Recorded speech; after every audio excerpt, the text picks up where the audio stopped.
Praise the Lord. இயேசுவின் ரத்தம் ஜெயம். தினமும் இயேசு நிகழ்ச்சிக்கு உங்களை கர்த்தராக இயேசு கிறிஸ்துவின் நாமத்தில் வரவேற்கிறேன். செய்தியின் தலைப்பு, தேவ வல்லமையை மட்டுப்படுத்தாதீர்கள்.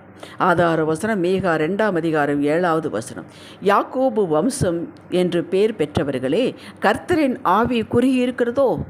அவருடைய கிரிகள் இவைகள்தானோ? செம்மையாய் நடக்கிறவனுக்கு என் வார்த்தைகள் நன்மை செய்யாதோ? கர்த்தர் தான் கேட்கிறார். கிறிஸ்துவுக்குள் அன்பானவர்களே, நாம் பல சமயங்களில் கர்த்தருடைய கிரியைகள் செயல்களை லிமிட் பண்ணுகிறோம். நாம் செய்து செய்து சோர்ந்து போய் விடுகிறோம். இதை அப்படியே கர்த்தர்வில் அவரும் சோர்ந்து விடுவார் என்று எதிர்பார்க்கிறோம். அவர் சோர்வதில்லை. எத்தனை முறைதான் மன்னிப்பது? எவ்வளவு காலம்தான் சகிப்பது? பிள்ளைகளிடம், குடும்ப நபர்களிடம் எதிர்வினைகளை பார்த்து பார்த்து நாம் சோர்ந்து விடுகிறோம். அவர் சோர்ந்து போவதே இல்லை. எத்தனை வரை வேணாலும் அவர் மன்னிப்பார். ஃபிசிக்கலாக வேலை செய்யும்போது அப்படியே கொஞ்சம் கொஞ்சமாக பலன் இழந்து கடைசியில் இனி என்னால் ஒன்றும் செய்ய இயலாது என்ற நிலைக்கு வருகிறோம். அப்படியே கர்த்தரை வைத்து பார்க்கிறோம். அவர் அப்படி சோர்ந்து போவதே இல்லை. அவர் கர்த்தர், அவர் சர்வ வல்ல தேவன். நம்முடைய லிமிட்டேஷனுக்கு அவரை ஒப்பிடக்கூடாது. அவர் இளைப்பாறுவதும் இல்லை, சோர்வடைவதும் இல்லை. அவருடைய கிரிகள் திரளாயிருக்கிறது. அதை கண்டு மகிழ்கிறார் என்று வேதம் சொல்லுங்கள். ஏன் மகிழ்கிறார்? No mistake. அவர் மிஸ்டேக் செய்வதே கிடையாது. அவர் சோர்ந்து போவதே இல்லை. எல்லாவற்றையும் பர்ஃபெக்டாக செய்கிறவர். எத்தனை முறை வேண்டுமானாலும் மன்னிப்பார், கற்றுக் கொடுப்பார். ஆனால் செய்த தவறையே திரும்ப திரும்ப செய்யும்போது அதனுடைய பெயின், வலி எப்படி இருக்கும் என்பதை காட்டுவார். இப்படியெல்லாம் நடக்குமா என்ன என்று நாமே முடிவுக்கு வந்து அவர் வல்லமையை மட்டுப்படுத்துகிறோம். இதற்கு யோபுவின் அறிக்கை என்றென்று நின்று பேசுகிறது. தேவரே சகலத்தையும் செய்ய வல்லவர். நீர் செய்ய நினைத்தது தடைபடாது. நீர் சகலத்தையும் செய்ய வல்லவர். நீர் எதை செய்ய நினைக்கிறீரோ அது ஒருவனும் தடுக்க முடியாது என்று அறிக்கையிட்டான். யோபு 42:2. இஸ்ரவேல் மக்களை வனாந்திரத்தில் மோசேயின் தலைமையில் நடத்தி வருகிறார் கர்த்தர். மோசேயின் கையில் இருக்கும் தேவகோலை கொண்டு எகிப்திற்கு 10 வாதைகளை கொடுத்து ஒரே இரவிலே இத்தனை லட்சம் மக்களையும் விடுதலையாக்கி கொண்டு வந்தார். மோசேயின் மூலமாகத்தான் செய்தார். இத்தனையும் செய்த மோசே மக்கள் இறைச்சி வேண்டும் என்று சத்தமிட்ட போது, முறையிட்ட போது, இத்தனை லட்சம் பேருக்கு எப்படி இந்த வனாந்திரத்தில் கொடுக்க முடியும் என்று தனது மாம்சத்திலே கணக்கு போட்டு திகைத்தான். கொண்டு வந்த ஆடு மாடுகள் அத்தனை அடித்தாலும் இவர்களுக்கு பத்துமா? சமுத்திரத்தின் மச்சங்களையெல்லாம் இவர்களுக்கு சேர்த்தாலும் இவர்களுக்கு போதுமா என்றான் மோசே. அதற்கு கர்த்தர் மோசேயை நோக்கி, கர்த்தருடைய கை குறுகி இருக்கிறதோ? என் வார்த்தையின்படி நடக்குமோ நடவாதோ என்று நீ இப்பொழுது காண்பாய் என்றார். என்னாகும் 11:22-23. ஏன்னா அவர் வார்த்தையை கொடுத்தார். நீங்கள் 1 நாள் அல்ல, 2 நாள் அல்ல, 5 நாள் அல்ல, 10 நாள் அல்ல, 20 நாள் அல்ல, 1 மாதம் வரைக்கும் இறைச்சியை புசிப்பீர்கள் என்றார். மக்களிடம் போய் சொன்னான் மோசே. ஆனாலும் சொல்லிவிட்டு இப்படி கணக்கு போட்டான். இது சாத்தியமாகுமா என்று கணக்கு போட்டான். கர்த்தரிடந்து புறப்பட்ட ஒரு காற்று சமுத்திரத்திலிருந்து காடைகளை அடித்து கொண்டு வந்து பாளையத்தை சுற்றிலும் இந்த பக்கம் 1 நாள் பிரயாணம் மட்டும், அந்த பக்கம் 1 நாள் பிரயாணம் மட்டும் தரையின் மேல் 2 முழ உயரத்திற்கு விழுந்து கிடக்க செய்தது. கேட்டீர்களா? கற்பனை செய்து பாருங்கள் எத்தனை காடைகள் கொண்டு வந்து போட்டார் என்று. கர்த்தர் செயலிலே வல்லவர். அவர் யோசனை சொல்வதிலும் ஆச்சரியமானவர். செயலிலே வல்லவர். செய்து முடிப்பார். நம்மை போல சொல்லிவிட்டு சும்மா இருப்பதில்லை. அவரால் கூடாத காரியம் ஏதும் இல்லை. இம்மட்டும் உங்களை வழி நடத்தவர், உங்கள் பிள்ளைகளை படிக்க வைத்தவர், பாதுகாத்தவர். இந்த கல்லூரி படிப்பை அவர் ஏற்றுக்கொள்ள மாட்டாரா? அதற்கு யோசனை சொல்ல மாட்டாரா? அதற்கு ஒரு வழிவகையை காட்ட மாட்டாரா? கர்த்தர் உங்கள் விஷயத்தில் சலித்து கொள்ள மாட்டார். இப்போத்தானே இந்த காரியம் செய்து முடித்தேன், மறுபடியும் வந்து விட்டாயே என்று மனிதன் தான் சொல்லுவார். எத்தனை முறை கேட்டாலும் அலுப்பு செலுப்பு இல்லாமல் பதில் கொடுப்பார்.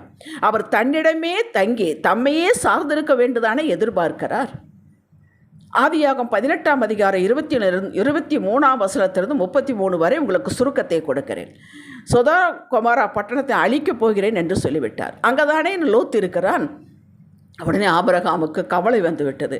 அப்போ அங்கே நீதிமான்கள் இருந்தால் அவர்களை முன்னிட்டு நீ அந்த பட்டணத்தை அழிப்பீரோ? அழிக்க மாட்டேன். 50 நீதிமான்கள் இருந்தால் அழிக்க மாட்டேன். சரி, 45 அழிக்க மாட்டேன், 40 அழிக்க மாட்டேன், 30, 20 இப்படியே சொல்லி 10 வரலும் கொண்டு வந்தான்.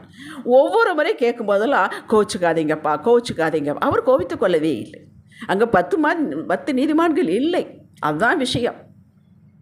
நாம் ஒருவருக்கு ஜெபிக்கும்போது இவர்களெல்லாம் ரட்சிக்கப்படுவாங்களா என்ன, அதை பார்க்கக்கூடாது.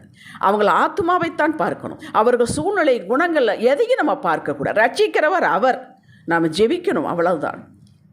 ஆபிரகாமுடைய ஜெபத்தை கேட்டதனால் தானே லோத்தின் குடும்பத்தை காப்பாற்றினார். சொதோம் கொமோரா பட்டணத்தை அழிக்கும் முன்னே காப்பாற்றினார்.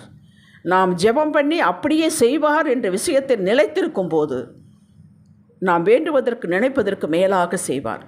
நாம் மற்றவர்களுக்காக ஜெபித்ததையும் செய்வார், நமக்காக ஜெபித்ததையும் அவர் செய்வார். நாம் தான் செம்மையானவர்கள், நாம் தான் நீதிமான்கள், நாம் தான் உத்தமர்கள். இதை நீங்கள் மறந்துவிடக்கூடாது. அவர் செய்ய வல்லமை உடையவர், மனதும் உடையவர். செம்மையானவர்கள் என்ற நாம் தான். அவரை தேடுவது ஆசையுள்ளவர்களாக இருக்கிறோம், வாஞ்சியுள்ளவர்களாக இருக்கிறோம். ஏதேனே கிடைக்கும் என்பதற்காக அல்ல. அதெல்லாம் ஆரம்ப காலகட்டம். அவருடைய கட்டளைக்கு கீழ்ப்பிடித்து நடக்க மனதுடையவர்களாக இருக்கிறோம், முயற்சிக்கிறோம், பயப்படுகிறோம். இவர்கள் தான் நாம் இந்த லிஸ்ட்டு இருக்கிறோம். சந்தேகப்படாதீர்கள். யோபு செம்மையானவன். இவன் கேட்கவில்லையே இரட்டிப்பான ஆசீர்வாதங்களை கொடுங்க என்று கர்த்தர் கொடுத்து தன்னை பற்றி யோபு சொன்னதை உறுதிப்படுத்தினார். என்ன சொன்னான்? நான் பொன்னாக விளங்குவேன், கர்த்தர் எனக்கு யாவையும் செய்து முடிப்பார், நான் உயருவேன். எப்போ சொன்னான்? ரோட்டில் இருந்துக்கிட்டு சொன்னான். அறிக்கையை பாருங்கள். அவன் என்ன ஆண்டவரை சொன்னானோ, என்ன தனக்கு நடக்கும் என்று சொன்னானோ, அவர் எப்படிப்பட்டவர் என்று சொன்னானோ அப்படியே நடத்தி காண்பித்தார். இதைத்தான் நான் ஒவ்வொரு செய்தியிலும் உங்களுக்கு குறிப்பிட்டு காட்டுகிறேன். அவரை மகிமைப்படுத்துங்கள். அவர் எப்படிப்பட்டவர் என்று சொல்லுங்கள். அப்படிப்பட்டவராகவே உங்கள் வீட்டுக்குள் இறங்குவார். உங்களது பிரச்சனைக்கு மேலானவர் கர்த்தர். நீங்கள் பிரச்சனையை பற்றியே பேசினால் பிரச்சனை மேலே தான் ஏறும். கர்த்தரை மட்டுப்படுத்துகிறீர்கள் என்று அர்த்தம். கர்த்தரை மட்டுப்படுத்தாதீர்கள். யாருக்கு நன்மை செய்கிறார்? யாருக்கு தமது வல்லமையை விளங்க பண்ணுகிறார்? கர்த்தர் யாரெல்லாம் இவரால் கூடும், என் கர்த்தரால் கூடும், அவர் எனக்கு செய்வார் என்று தமது வல்லமையை விளங்க பண்ணுகிறார்கள், அவர்களுக்கு செய்கிறார். இதை நீங்கள் மறக்கக்கூடாது. எல்லா சாட்சிகளை எடுத்து பாருங்கள், வேதத்தில் சாட்சிகளை. அவரை மகிமைப்படுத்தும் போது அந்த மகிமையை இப்படித்தான் என்று அவருடைய வாழ்க்கையில் இறக்கி காட்டுகிறார். தாவீது என்ன சொன்னார்? தேவனுடைய நாமத்தை பாட்டினால் துதித்து அவரை ஸ்தோத்திரத்தினால் மகிமையை படுத்துவேன் என்றான். சங்கீதம் 69:30. அது மட்டுமா சொன்னான்? நான் கீழே போய் படுக்கை போட்டாலும் அங்கே அவர் கை பிடிக்கும், நான் மேலே போனாலும் அவர் கை என்னை பிடிக்கும், ஆழத்தில் இருந்தால் என்னை தூக்கி விடுவார். இப்படித்தானே அவன் அறிக்கை செய்தான். அவன் அறிக்கை முழுதும் பாரு, நான் பயந்த நேரத்தில் உன்னை நம்புவேன் ஆண்டவரே, நீர் என் பங்கு என்றான், நீர் என் வலப்பக்கத்தில் இருக்கிறீர் என்றான், நான் வெட்கப்பட மாட்டேன் என்றான். அப்படியே செய்தார். என்னெல்லாம் அவன் அறிக்கை செய்தானோ ஒருவர் கையில் கூட தாவீதை விட்டு கொடுக்கவில்லை. கனப்படுத்தினார், ராஜாவாக்கி கனப்படுத்தினார். நீங்கள் இதை பிடித்து கொள்ள வேண்டும். அவர் எப்படிப்பட்டவர் என்பது சொல்லி சொல்லி துதித்து நடக்கும்போது துதியுங்கள், உட்காரும்போது துதியுங்கள், வேலை செய்யும்போது துதியுங்கள். அப்படிப்பட்டவராகவே உங்களுக்கு இறங்குவார். ஹல்லேலூயா. உங்களுக்கு எந்த அதிகாரத்தில் பேச வேண்டுமோ அவர் பேசுவார். நீங்களாக கற்பனை பண்ணால் இது எப்படி சாத்தியமாகும், அது எப்படி சாத்தியம், அது அவருக்கு சாத்தியமாகும். அரசாங்க சட்டத்தையே மாற்றுவார். நீங்கள் அவரை துதியுங்கள், மகிமையைப்படுத்துங்கள். எதிரியை அழிப்பார், எதிர்ப்பை உடைப்பார். உங்களை உன்னர் இடத்தில் உட்கார வைத்து அமர வைத்து அழகு பார்ப்பார். இந்த ரகசியத்தை கண்டவர்கள் செய்தவர் தான் உயர்நிலை அடைந்தார்கள். ஏன் நீங்கள் நானும் செய்யக்கூடாது? யோசித்து பாருங்கள். ஜெபிக்கலாம். தகப்பனே, இது சாத்தியமா, அது சாத்தியமா, இது முடியுமா என்று எண்ணிய தருணங்கள் உண்டு. கிருபையா இப்பொழுது மன்னியும்.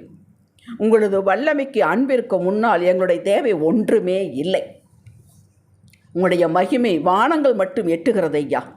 சகலத்தை சம்பூர்ணமாய் கொடுத்து நாங்கள் உங்களையே சார்ந்திருக்கிறோம், சாய்ந்தே இருக்கிறோம் என்பதை உலகிற்கு நீங்கள் காட்டப் போவதற்காக ஸ்தோத்திரம். நாங்கள் யோபுவை போல அறிக்கை செய்கிறோம். நீர் அப்படியே எங்களை ஆசீர்வதிப்பீர் என்று அறிக்கை செய்கிறோம். இதோ 2 கைகளையும் பரத்திற்கு நேராக உயர்த்துகிறோம். பிடித்து கொள்ளுங்கள். நாங்கள் ஒன்றுமில்லை, உம்மால் ஆகும், எல்லாம் ஆகும். இயேசுவின் நாமத்தில் பிதாவே, ஆமேன். இன்றைய சிந்தனைக்கு என்னுடைய ஜெபமும் வேண்டுதலும் அவருக்கு வல்லமைக்கு முன்பாக ஒன்றுமில்லை.